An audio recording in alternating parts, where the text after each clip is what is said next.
નર્મદા જિલ્લાના સાગબારામાં આવતીકાલે દાતરડુ કોહાડી સહિતના ખેડૂતોના જે ઓજાર છે તેની સાથે હવે ખેડૂતો ખેતીના મેદાનમાં ઉતરવાના છે. આહવાન કરી દીધું છે આદિવાસી મહિલા નેતા લીલાબેન વસાવાએ. 19 દિવસ થઈ ચૂક્યા છે છતાં હજી કોઈ આ મુદ્દાને લઈને નિરાકરણ નથી આવી રહ્યું અને આના સંદર્ભમાં તેમણે કહ્યું કે જીવ આપી દઈશું પણ જમીન નહીં. આ મામલાના સંદર્ભમાં લીલાબેન વસાવાએ હુંકાર કરતા શું એલાન કરી દીધું, વિગતે વાત. વૈષ્ણવજન તો તેને કહીએ જે પીડ પરાઈ જાનાને રે. દર્શક મિત્રો, નવજીવન ન્યૂઝમાં આપનું સ્વાગત છે. હું છું ફૈઝાન. વાત કરીએ તો નર્મદા જિલ્લાના સાગબારા તાલુકાનો પ્રશ્ન જે ખૂબ વિકટ ગંભીર બનતો દેખાયો છે. આ ઘટનાને 19 દિવસ થઈ ચૂક્યા છે. આદિવાસી સમાજના ખેડૂતો ત્યાં ધરણા પર બેઠા છે. પરિસ્થિતિ એવી છે કે જ્યાં વર્ષોથી આદિવાસી સમાજના લોકો ત્યાં ખેતી કરતા હતા ત્યારે વન વિભાગ દ્વારા તેમને ખેતી કરતા અટકાવવામાં આવ્યો અને ત્યારબાદ આ મામલાને લઈને સાંસદ મનસુખ વસાવા, ધારાસભ્ય દર્શનાબેન દેશમુખ, કોંગ્રેસના ધારાસભ્યો, આમ આદમી પાર્ટીના નેતાઓ તમામે તમામ એકજૂથ થઈને એક મંચ પર આવીને ખેડૂતોને ખેતી કરવા દેવામાં આવે તે મુદ્દે સરકારમાં રજૂઆત કરી રહ્યા. વન પર્યાવરણ મંત્રી હોય કે મુખ્યમંત્રી હોય, તમામને રજૂઆત કરવામાં આવી રહી છે. આજે સાંસદ મનસુખ વસાવાની નાયબ મુખ્યમંત્રી હર્ષ સંઘવી સાથે બેઠક પણ હતી, પરંતુ હજી સુધી આ મુદ્દાનું નિરાકરણ આવ્યું નથી. ને આના સંદર્ભમાં આજે સાગબારાના જે આદિવાસી ખેડૂત નેતા છે લીલાબેન વસાવા, તેમણે હુંકાર ભર્યો છે ને આવતીકાલે તેમણે કહ્યું કે તેઓ ખેતી કરવા માટે જવાના છે. ઉમરપાડાના લોકો પર પણ જે વિરોધ કરી રહ્યા છે આ જમીન મુદ્દે આદિવાસી સમાજનો, તેમના પર વિફર્યા છે તેઓ, ને તેમને પણ સંભળાવી દીધું છે. સાથે જ તેમણે આવતીકાલે લઈને શું કહ્યું તે સાંભળો. બોલો, આજે 19મો દિવસ છે. આજે ધરણાને 8 તારીખથી અમારી જે ધરણા શરૂ થઈ તો તે દિવસથી આજે આ 19મો દિવસ અમારો પૂરો થયો છે. અને અમને એવું લાગતું હતું કે જેમ બને તેમ સરકાર અમને અમારો વિચાર કરે અને અમારા જે ખેડૂત ભાઈઓને સમર્થન આપે, પણ અમને હજુ પણ દેખાઈ નહીં રહ્યું કે સરકાર અમારા માટે કંઈક સારું વિચારતી હશે. એવું નહીં દેખાઈ રહ્યું. કેમ કે રોજ સવારે થાય છે ને લોકો બધા જે ખેડૂત ભાઈઓ અહીંયા ધરણામાં આવીને બેસી જાય છે ને કોઈ સાહેબનો ફોન આવશે કે અમારી જમીન અમને ખેડવા દેવામાં આવશે તો રોજ પૂછે છે કે બેન શું પરિણામ આવશે, શું કરીએ અમે. હવે આ લોકોને જવાબ આપીને બી હું કંટાળી છું. અને જે ઉમરપાડાના ખેડૂતો રોજે રોજ અલગ અલગ નિવેદનો આપે છે કે આ લોકો અમારા વિસ્તારમાં ઘૂસી ગયા છે અને આ લોકો બધી ઇનલીગલી માંગ કરી રહ્યા છે તો એ લોકોને અહીંથી ભગાડી દો. આ લોકો જે ધરણા કરે છે એ બધી ખોટી વાત છે અને જાત જાતના મુદ્દાઓ, બધા ખોટા મુદ્દાઓ લઈને અમને બધી જ રીતે અહીંથી હટાવી દેવા માટેના પ્લાનમાં અલગ અલગ મુદ્દામાં એ લોકો અમને બદનામ કરે છે. તો મારે ઉમરપાડાના ખેડૂત ભાઈઓને એટલું જ કહેવાનું છે કે આ બધું બંધ કરો. કેમ કે આ જે તમે જે જમીન ખેડો છો એ બી તમારી પાસે બી કંઈ આ લોકોએ સનદો આપી નથી, તમારી પાસે બી કંઈ એવા કોઈ પુરાવા જ નથી. અને તમને એવું લાગે છે કે અમને રોકતા નહીં કેમ કે એ અમારા હદમાં આવે છે અને એટલે અમને આ લોકો રોકતા નહીં એવું લાગે છે. પણ તમારી પાસે પુરાવા કેમ નહીં માગતા? પુરાવા અમારી પાસે જ માગે છે. તો તમે એવી રીતે જાણી લો કે આજે અમારી પાસેથી જે જમીન છોડાવીને પછી એ તમારો બી વારો છે જ, આવતીકાલે તમારો બી જ વારો છે. કેમ કે આ લોકોની જે ટાર્ગેટ છે કે 2-3 હજાર સનદોની વાતો કરે છે સરકાર કે 2-3 હજાર ટાર્ગેટો જો કરવાના છે એ લોકોનો, તો આ 20 વર્ષ પહેલાંના જે દાવા કરેલા છે એ લોકો એમાં સમાવેશ થઈ જશે. એમાં તો તમે બી નહીં આવવાના ને અમે બી નહીં આવવાના. એવા આ લોકોના જે વિચારધારા એવા છે. તો તમે શા માટે આ બધું લઈને બેઠા છો કે આ અમારી જમીન છે? અને 2013માં જો આ પશ્ચિમ ડિવિઝનમાં જો આ અલગ અલગ વિસ્તાર કરી દીધો છે તો અમને એવું લાગે છે કે ઉમરપાડા જ અમારું છે ને ઉમરપાડામાં આખા જે જમીન છે, આખા ખેડૂતો જે માગણી કરે છે તે અમારી જમીન છે. એ તમારા બાપની બી જમીન નથી અને એ સરકાર જે વાત કરે છે કે આ જે પુરાવા નહીં અને એ લોકોને જ્યાં સુધી પુરાવા ચોખ્ખા હશે તો અમે એમને જમીન આપીશું, ને તો કાગળો બરાબર નહીં હશે, પુરાવા બરાબર નહીં હશે તો અમને એ લોકોને જમીન અમે નહીં આપીએ. તો એ લોકો જે વિચારે છે એ બી ખોટી વાત છે. 2006ના જે કાયદા પ્રમાણે 2002થી અને 2000ની સાલથી આ જો ખેડૂતો ખેડે છે. કેમ કે હું તાજની સાક્ષી છું. જે વખતે હું તાલુકા પ્રમુખ હતી સાગબારા તાલુકાની, તે વખતે 2000ની સાલમાં અમારા સંઘર્ષ મોરચો જાગૃત હતો અને એ જ મોરચો અમે સાગબારા તાલુકાના જે મામલતદાર સુધી અમે આવેદનપત્રક આપવા માટે 12 ગામના ખેડૂતોએ અમે રેલી કાઢી હતી અને રેલી દ્વારા અમે માંગણી કરી હતી કે જમીન અમારી છે અને અમે અમારી જમીનમાંથી હટીશું નહીં, અમે જમીન કરીશું. અને ત્યારથી પછી અમે આ જમીન કરતા આવ્યા છે. એટલે એ જમીન અમારી જ છે, અમારા બાપની જ છે એવું માનીને અમે ખેતી કરતા હતા.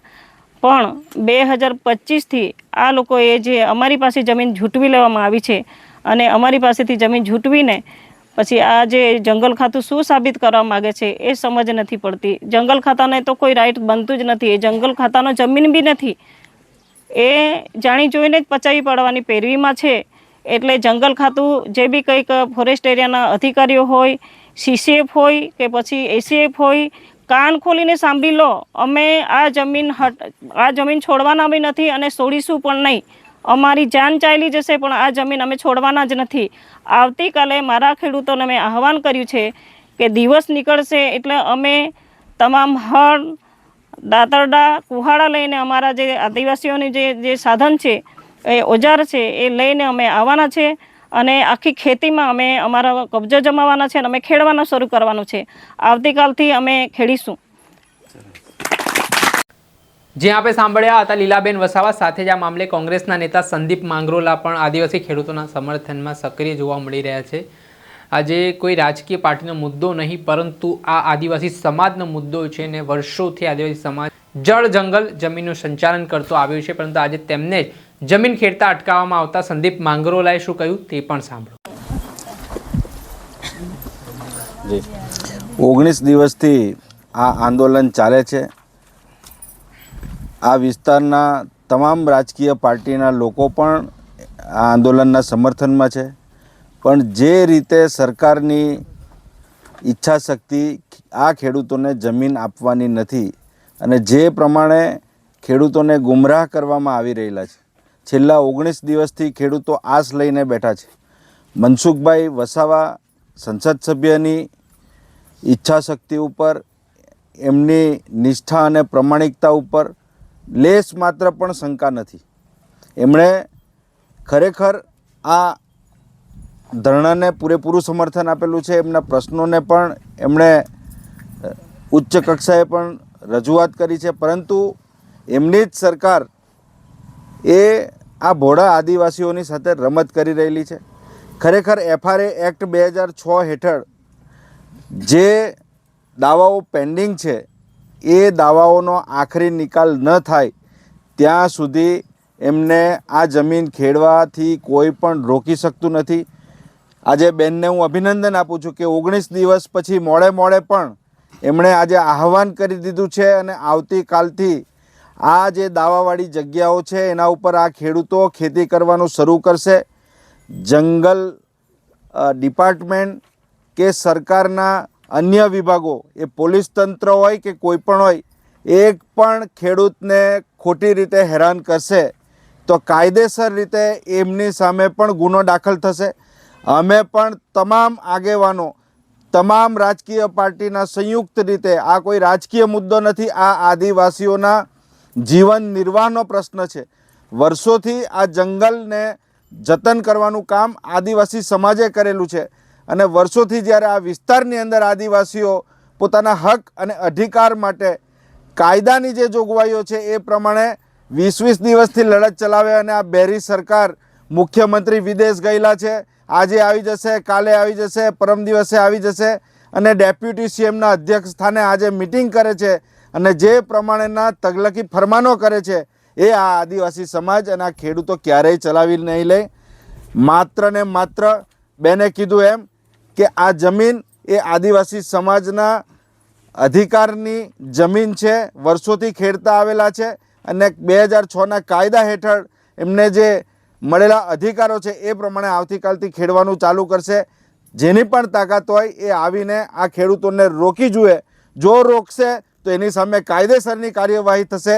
અને અહીંયા બેઠેલા આ સમાજના અસરગ્રસ્ત ખેડૂતો માત્ર એકલા નથી, અમે બધા એમની સાથે છે અને એમને ધરપકડ કરશે, એમની સામે ગુનો દાખલ થશે. એની પહેલાં તમારે અમારી છાતી ઉપરથી તમારી ગોળી મારવી પડશે અને તો જ તમે આ જમીન બચાવી શકશો. આ જમીન એ જંગલની જમીન, એમાં આદિવાસીઓનો પહેલો અધિકાર છે. 2006ની અંદર જે ફોરેસ્ટ રાઇટ એક્ટ છે એના જતન માટે, એના પૂરેપૂરા પાલન માટે સમગ્ર આદિવાસી કટિબદ્ધ છે. કાયદાનું કોઈ પણ ઉલ્લંઘન કરવાનું નથી. એમના જે દાવાઓ પેન્ડિંગ છે એ જ જગ્યાની અંદર ખેડાણ કરશે.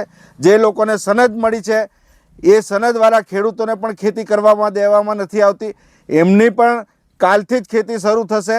મેં અત્યારે જ ડોંગરીપાડાના રમેશભાઈ, સુરેશભાઈ, એમના પણ ખેતરની અત્યારે સ્થળ તપાસ કરી અને જાત માહિતી મેળવી.